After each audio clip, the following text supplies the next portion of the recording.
It is a piece of pale ivory linen with various slightly darker markings. Is it really the image of Jesus Christ moments after his crucifixion, as many believe? Are the stains really his blood? Well-publicized carbon dating tests say no. Rather, that this 14-foot length of cloth is a very clever medieval forgery.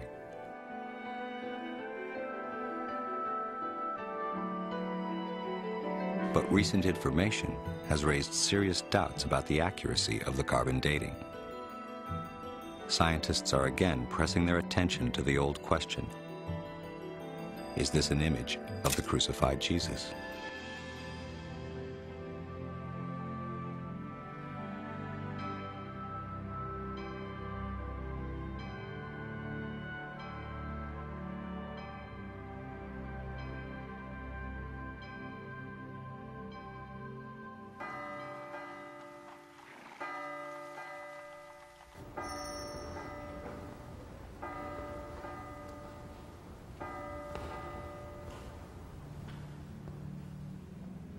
Since the 1400s, the shroud has been taken out of its silver box many times, draped over balconies for royal weddings, and stared at in wonder by countless pilgrims.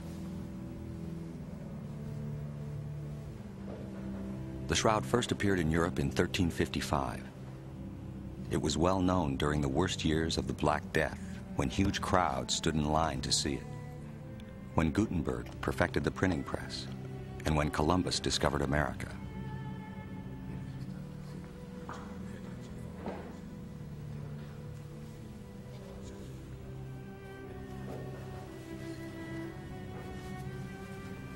In an age short on scientific tools, in which forgeries were commonplace, the question of the shroud's authenticity could not really be resolved. The public generally assumed the shroud was authentic, but the debate between science and religion was just getting underway. In 1898, the church permitted examination of the cloth by the impersonal eye of a rather new invention, the camera.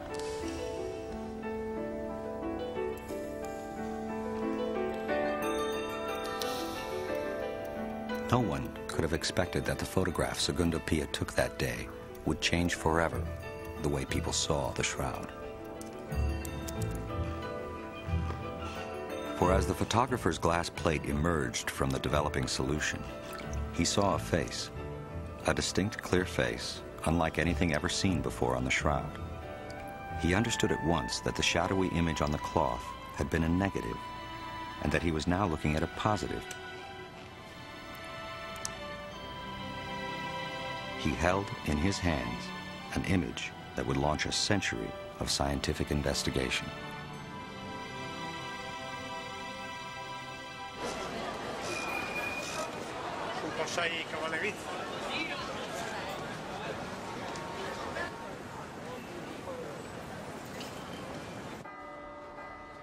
A 100 years after that first photograph was taken, the city of Turin prepares for another public display of the cloth. In that time, it has become the most studied artifact in human history.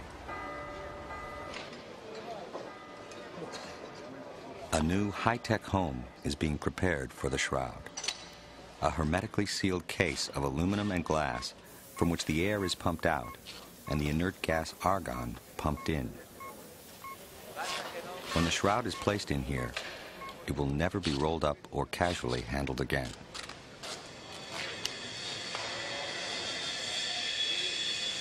All this activity may seem surprising if the carbon dating tests are correct, that the shroud is a fake.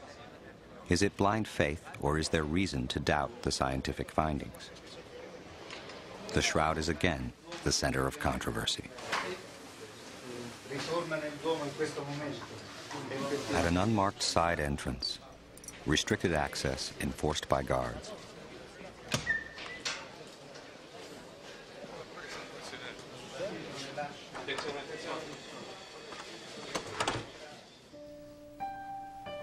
unseen by the public and documented only by a single camera, a Swiss textile expert carefully stitches it to a new backing cloth, inch by inch. For the curator of the shroud, there is no question about who it is this cloth once covered.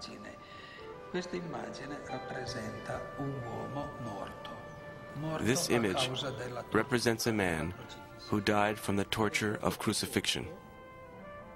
On the Shroud of Turin, there are 3 types of markings.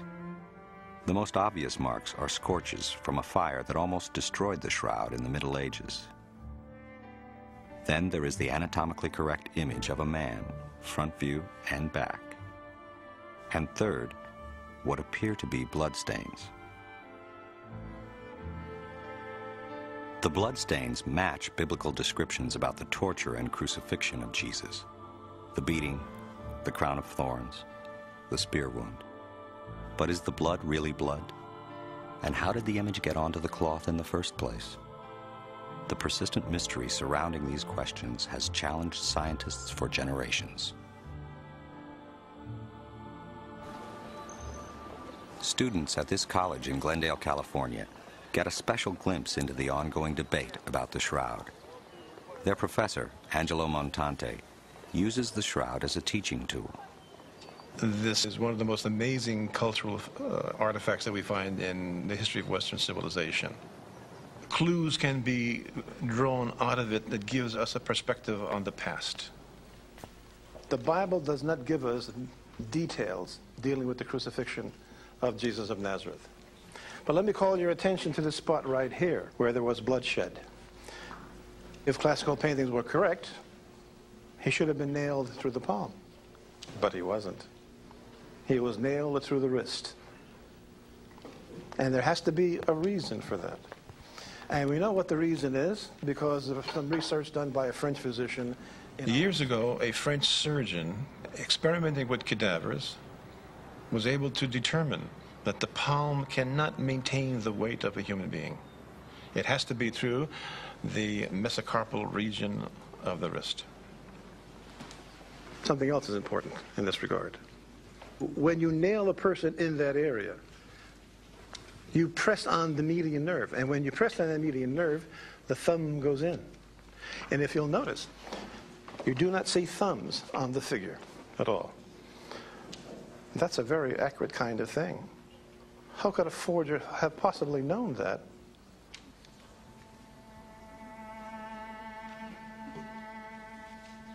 Here we have another enhanced image of the shroud. This darkened matter represents blood.